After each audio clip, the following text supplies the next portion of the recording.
Hello दोस्तों, welcome tips of day. तो आज मैं दोस्तों आपको इसके शॉर्टकट कुछ बताऊंगा। जैसे मैंने लास्ट वीडियो में आपको बताया था कि जैसे ये पार्ट ज्योमेट्री है, स्टॉक मॉडल हो गया, और उसके बाद जो मेन होता है हमारा कैम एंटिटीज़ में हम क्या क्या करते हैं। ठीक है, तो इसमें आप मान लीजिए कोई कर्व क्रिएट करना चाहते हैं। सबसे पहले हम कर्व के बारे में बात कर लेते हैं। ठीक है, तो ये कर्व हम क्रिएट करना चाहते हैं। तो सबसे पहले हम यहाँ पे क्लिक करेंगे, राइट क्लिक, तो यहाँ पे आएगा क्रिएट ए न्यू कर्व। ठीक है, तो अब मान लीजिए अगर मैं इस सरफेस पे क्लिक कर देता हूँ, इस पर क्लिक करने के बाद मैं राइट क्लिक करूँगा, तो जो जो इसके कनेक्टेड कर्व्स होंगी ना अपने आप ये आ जाएंगी। तो आप देखोगे 3 कर्व बन चुकी हैं ये वाली। ठीक है, अलग अलग बन चुकी है क्योंकि उस सरफेस को सिलेक्ट किया। आप देख सकते हो ये सरफेस है, तो इस पर वो टोटल जितने कनेक्टेड है वो आ चुकी है। ठीक है, हम ओके कर देते हैं। ठीक है, तो अभी देखोगे इस पे ये एक वन पीस में तीनों कर्व्स आ गए हैं। और उसके बाद अगर मान लीजिए हम सिंगल कर्व बनाना चाहते हैं, मैं चाहता हूँ इस पॉइंट से इस तक ही सिलेक्ट हो, तो हम राइट क्लिक करेंगे, क्रिएट ए न्यू कर्व करता हूँ। तो इस स्क्रीन पर राइट क्लिक करने के बाद खाली स्क्रीन पे, ठीक है, हम सिर्फ लाइन को कनेक्ट करेंगे। यहाँ पे क्लोज वाला हमको बंद कर देना। ठीक है, और फिर हम इसको ऐसे लाइन को सिलेक्ट करेंगे। ठीक है, ओके। तो अभी देखोगे सिर्फ ये सिंगल पाथ लाइन है। ठीक है ना, सिंगल है, ये कनेक्टेड है, ये पूरा सर्कल वाली है। और ये आप देख सकते हो बाहर बाउंड्री वाली, ये पूरी टोटल बाउंड्री में। अगर मैं यहाँ पे आपको दिखाऊंगा इनसे करके, मान लीजिए इस पॉइंट पे हम सिलेक्ट करते हैं, तो ये दोनों सर्कल आ जाएंगे। ठीक है, तो ये दोनों सर्कल हो गए ना, तो इसको बोलते हैं कर्व। एक और फीचर होता है जिसको हम बोलते हैं कर्व ऑफसेट। मान लीजिए अगर हम इसको एडिट करके यहाँ पे क्लिक कर देते हैं,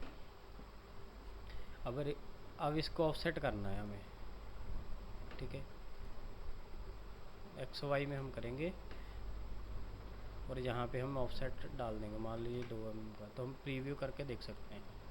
तो अभी आप देखोगे तो ये थोड़ा सा हमारा टॉप व्यू में दिखाता हूँ, जो ऑफसेट है वो हमारा आगे हो गया। अगर इसको मैं 5 mm कर दूंगा तो क्लियरली नज़र आएगा। तो आप देखोगे ये वाला हमने ऑफसेट कर्व किया और कहाँ पे हो गया। उसके बाद हमें यहाँ पे करना है ओके। ओके, तो देखिए हमारा ये कर्व 3 कर्व हो गए, एक ये, एक ये। ठीक है ना, तो इसको मैं डिलीट कर दूंगा जो ऑफसेट हमने किया है। ठीक है, तो मैं पहले इसको एडिट पे जाता हूँ और इसको हम ऐसे यहाँ से भी हम ये क्रॉस इसको क्लिक करेंगे तो ये डिलीट हो जाएगा। ठीक है, इसको कर देंगे तो यहाँ से लॉक हो जाएगा। हम यहाँ पे लॉक भी कर सकते हैं, मतलब इसको हम छेड़ना नहीं चाह रहे। और उसके बाद मान लीजिए अगर हम अंदर को ऑफसेट करना है तो हम करना है लेफ़्ट। मान लीजिए मैं 2 mm ऑफसेट कर रहा हूँ अंदर को। ठीक है, तो इसी सर्कल को हम ऑफसेट कर रहे हैं, इस सर्कल में सिलेक्ट कर रहा हूँ। तो इसको पहले मैं अनलॉक करूँगा।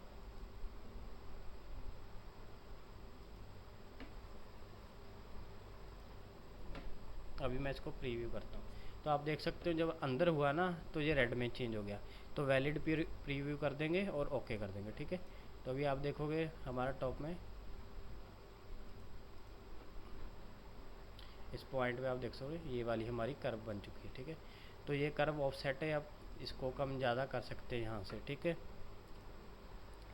और उसके बाद जो अगला मेथड है हमारा, ये तो हो गया हमारा कर्व। अगर आप एक कर्व यहाँ से फिर से मैं आपको बताऊंगा तो आप यहाँ पे एक चीज़ और कर सकते हैं। मान लीजिए हम टॉप व्यू में हैं, मैं चाहता हूँ इस एरिया में ही हमारा टूल चले, तो यहाँ पे हम सिलेक्ट करेंगे रेक्टेंगल और यहाँ पे मैं क्लिक करके और यहाँ तक क्लिक करूँगा। ठीक है, मान लीजिए यहाँ तक मैं क्लिक कर लेता हूँ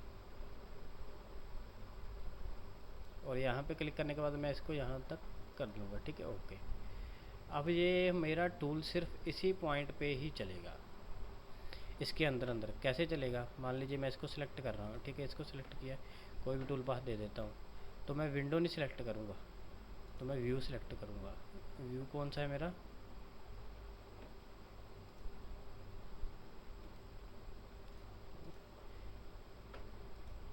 तो यहाँ पे हम व्यू भी सिलेक्ट कर सकते हैं। तो अगर आप व्यू नहीं सिलेक्ट करना, उसके लिए हम क्या करेंगे, हम ये विंडो एक्सपेंड करके हम बाउंड्री कर्व को सिलेक्ट कर लेंगे। ठीक है, कौन सी हमें चाहिए बाउंड्री कर्व, जो लास्ट वाली हो, ये वाली। ठीक है, तो इसके हम इंटरनल में ही टूल चलाएंगे तो मैं यहाँ पे 0 mm तक लेके जाऊँगा, ठीक है। तो मैं रफ रफ कर रहा हूँ इसको, कोई ज़्यादा नहीं आपको दिखा रहा हूँ कि टूल उसके इसके अंदर चलेगा, जितना जितना इसके अंदर चल सकता है उस उतना ही इसके अंदर चलेगा, इसके बाहर नहीं चलेगा। आप एक पर्टिकुलर जगह पे अगर रफिंग करना चाहते हो तो आप उस जगह पे भी कर सकते हो, बाउंड्री कर्व लगा के आप कर सकते हो। तो यहाँ पे अभी 10 हमारा, तो यहाँ पे हम कट करके व्यू में आप जाके क्रिएट एंटिटी, क्रिएट व्यू करते हैं हम।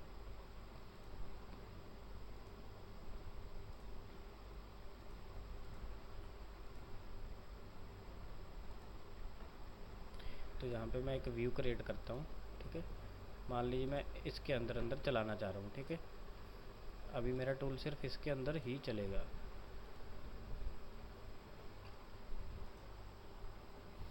इसको बोलते हैं व्यू पॉइंट। अगर आप देखोगे यहाँ पे व्यू आ गया ये वाला, तो हमारा टूल इसके अंदर अंदर चलेगा, अब ये वाले पे अंदर अंदर, ठीक है।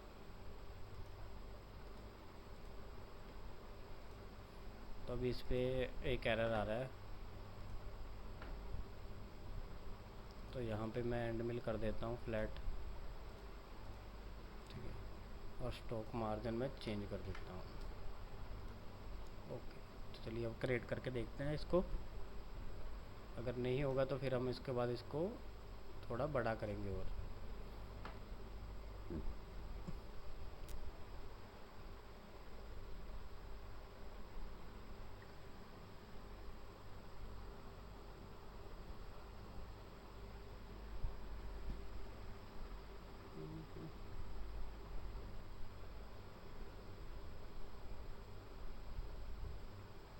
देखिए प्रोग्राम बन चुका है। अभी मैं इस पर क्लिक कर रहा हूँ तो आप देख सकते हैं मैंने स्टॉक मार्जिन चेंज किया उसकी वजह से, क्योंकि ये मैंने व्यू छोटा लिया है इसलिए ये साइड में इसी अंदर चल रहा है, इसके अंदर, ठीक है ना।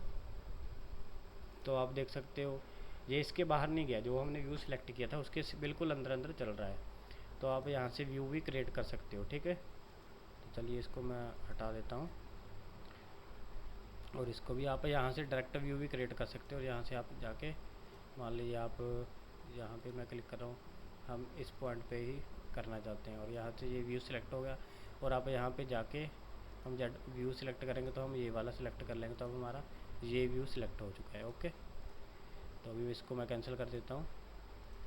उसके बाद जो बारी आती है हमारी, वो आती है सरफेस लिस्ट। यहाँ पे हम क्लिक करके न्यू पे जाके हम जिसको सिलेक्ट करेंगे यहाँ पे क्लिक करेंगे, राइट क्लिक, ये हमारी सरफेस लिस्ट बन चुकी है, ठीक है। तो अभी ये हमारी सरफेस लिस्ट है। और ग्रुप वाली होती है, यहाँ पे हम क्लिक करेंगे न्यू पे जाके आप डायरेक्ट भी ग्रुप लिस्ट क्रिएट कर सकते हैं। मतलब इसमें टोटल होती है, अगर आप न्यू सिलेक्ट करना चाहते हो आप न्यू भी कर सकते हैं। मान लीजिए अब हम इसको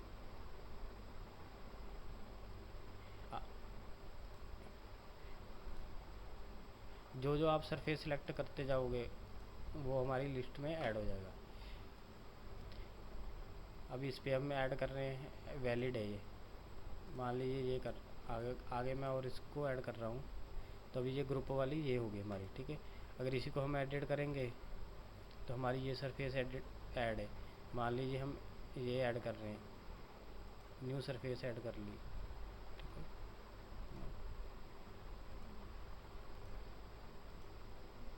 तो अभी ये न्यू लिस्ट क्रिएट कर रहे हैं हम, ठीक है।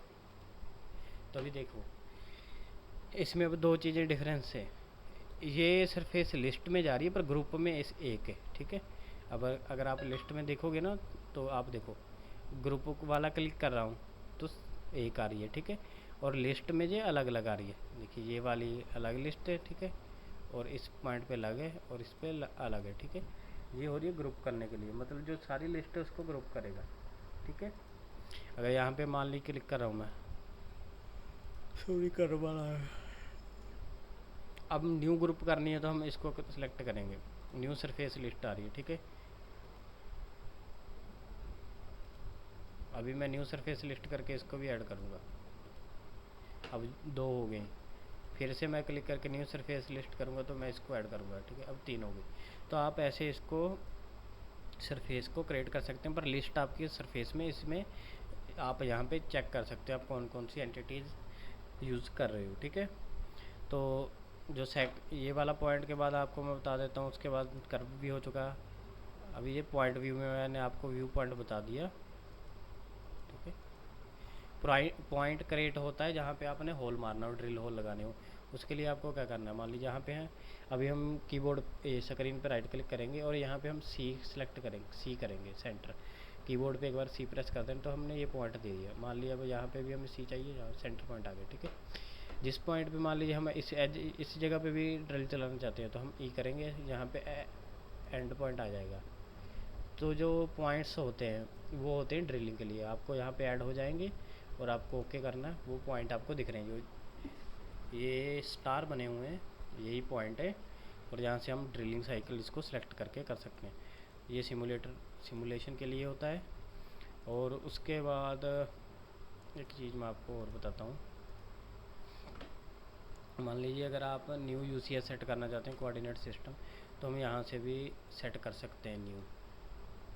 अगर हम चाहते हैं कि इस तरफ है ना, हम चाहते हैं दूसरी तरफ यूसीएस सेट हो, तो मैं इसको फ्लिप साइड अब इस तरफ सेट करते हैं। तो यहाँ पे मैं यूसीएस कर दूँगा, ओके। तभी आप देखोगे हमारा डायरेक्शन ये हो गया। अगर मैं इसको एक्टिव कर रहा हूँ, एक्टिव इसको करूँगा तो हमारा दूसरी तरफ हो गया, क्योंकि आप ये चैम्फर देख सकते हो। तो आप यूसीएस भी यहाँ से चेंज कर सकते हो। और जो इसके एक और चीज़ होती है मैं आपको बता दूँ। मान लीजिए अगर हम इसको हाइड करना चाहते हैं जिस एंटिटी को, इसको क्लिक करेंगे राइट क्लिक, तो ये वाली एंटिटी हाइड हो चुकी है, ठीक है। अगर हम इसको क्लिक करेंगे तो ये सिर्फ जो सिलेक्टेड है वो वाली बची है, बाकी हाइड हो जाती है, ठीक है।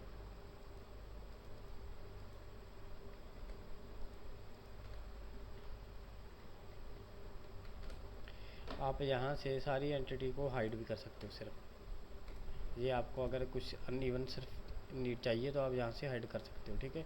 मान लीजिए आप इसको क्लिक किया कमांड को, ये वाली को यहाँ पे क्लिक किया, यहाँ पे मान लिया अगर सारे को क्लिक कर लेते हो, राइट क्लिक करोगे सारा गायब हो जाएगा, ठीक है।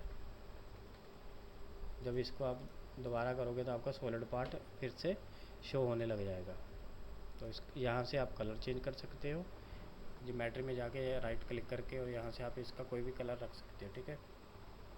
और ये होता है स्टॉक अपडेट के लिए, मैंने आपको पहले बताया था। और यहाँ से आप ये उसके लिए होता है कि आप देख सकते हो किस जगह पे कितना कितना मटेरियल है। आप यहाँ पे कंपाउंड कर सकते हो। ये अभी हमें सॉलिड है तो हमें सॉलिड ही सारा दिखा रहा है, ठीक है। तो ये आप जहाँ से चेक कर सकते हो। ये होता है हाइड स्टॉक के लिए, जो स्टॉक हाइड होता है, जब कटा नहीं है वो वाला हाइड स्टॉक के लिए होता है। और अगर आप इसको रोटेट करना चाहते हो तो आपको शिफ्ट को होल्ड करना है, माउस का राइट क्लिक को करके माउस को ड्रैग करना है। शिफ्ट को भी होल्ड करना है और माउस के राइट क्लिक को होल्ड करके माउस को ड्रैग करना है, तो ऐसे रोटेट होगा। और अगर आप इस गोले पे क्लिक करोगे, उसके बाद अगर आप इसको क्लिक करके भी करोगे, लेफ़्ट क्लिक करके करोगे तो भी ये ड्रैग करोगे माउस को तो भी ये रोटेट होगा, ठीक है। और उसके बाद अगर आप इस पर भी क्लिक करके इस पॉइंट पे आप यहाँ पे मूव करेगा राइट क्लिक से, ठीक है। और ये यहाँ पे क्लिक करके ये हम कर्सर मिल जाता है एक अलाइनमेंट के लिए, ठीक है। और अगर आप मान लीजिए यहाँ से हम व्यू चेंज करते हैं, अगर आप कीबोर्ड से चेंज करना चाहते हो तो आप कंट्रोल टी दबाओगे तो हो जाएगा हमारा टॉप व्यू। अगर आप कंट्रोल एफ़ करोगे तो फ्रंट व्यू हो जाएगा, ठीक है। अगर कंट्रोल आर करोगे तो राइट व्यू हो जाएगा। तो जैसे यहाँ पे कर रहा हूँ वो व्यू चेंज हो रहा है। अगर कंट्रोल बी करोगे तो बैक साइड का आ जाएगा, अगर कंट्रोल एल करोगे तो लेफ़्ट साइड का। तो ऐसे आप इसके व्यू चेंज कर सकते हो। और यहाँ से हम इसको थोड़ा सा ये कम फिनिशिंग में आ गया, यहाँ से पूरा फिनिशिंग में आ गया। यहाँ पे 2D में हमें शो हो रहा है और यहाँ पे हमें बिल्कुल लाइनों में शो होगा, ठीक है। तो ऐसे आप कंपोनेंट को एडजस्ट कर सकते हो। उसके बाद मान लीजिए अगर हम यहाँ पे क्लिक करेंगे और हम यहाँ पे जाके, अभी हम कैम में नहीं है, अब हम कैम में नहीं है, हम आगे के कैड में आ गए हैं। कैड में आने के लिए मान लीजिए हमें कोई लाइन लगानी है, सर्कल लगाना है। सबसे पहले हम यहाँ पे क्लिक करेंगे, सेंटर सर्कल चूज़ करेंगे और यहाँ पे मान लीजिए हम इस सर्कल पे ही लगाना है, तो यहाँ पे हम सी फिल करेंगे कि हमें सेंटर मिले। सेंटर मिलने के बाद अभी अब आप यहाँ पे देखोगे तो रेडियस है, मान लीजिए मैं 30 mm का होल लगाना चाहता हूँ, मैं यहाँ पे 50 का आर दे रहा हूँ, सॉरी 15 mm। तो यहाँ पे ये सर्कल लग गया, ठीक है ना। अगर मान लीजिए मैं यहाँ पे फिर से एक सर्कल लगा रहा हूँ इसी पॉइंट पे, ठीक है, गेंद से इसी पॉइंट पे, आपको ये इंतज़ार करना कि यहाँ पे सेंटर शो हो, आपको CN लिख के शो होगा तभी आपका टॉप पे लगेगा, ठीक है। ये अभी टॉप पे, तो मैं चाहता हूँ 5 mm मैं ऊपर लगाऊँ। उसके लिए मैं क्या करूँगा, जेड फिक्स करके क्लिक के यहाँ पे करूँगा 10 mm, ठीक है। तो मेरा जेड अब 10 mm है और ये हमारा सर्कल 10 mm ऊपर लग रहा है, सेम सर्कल आप देख सकते हो राइट व्यू में, देखिए। तो ये सर्कल मेरा 10 mm ऊपर लगा है। तो आप यहाँ से लाइन कमांड कैसे सेलेक्ट करनी है ये मैं आपको अगली वीडियो में बताऊँगा। तो फ़िलहाल मैंने ये छोटे से फीचर आपको बताए जैसे कि आपको बेसिक में आपके काम आएंगे। तो अगर आपको वीडियो अच्छा लगा हो लाइक करें एंड शेयर करें। और दोस्तों अगर आप CNC की प्रोग्रामिंग सीखना चाहते हैं तो प्लीज़ कमेंट करके बताएं, अगला वीडियो मैं CNC की प्रोग्रामिंग के बारे में बनाऊँगा। Thank you.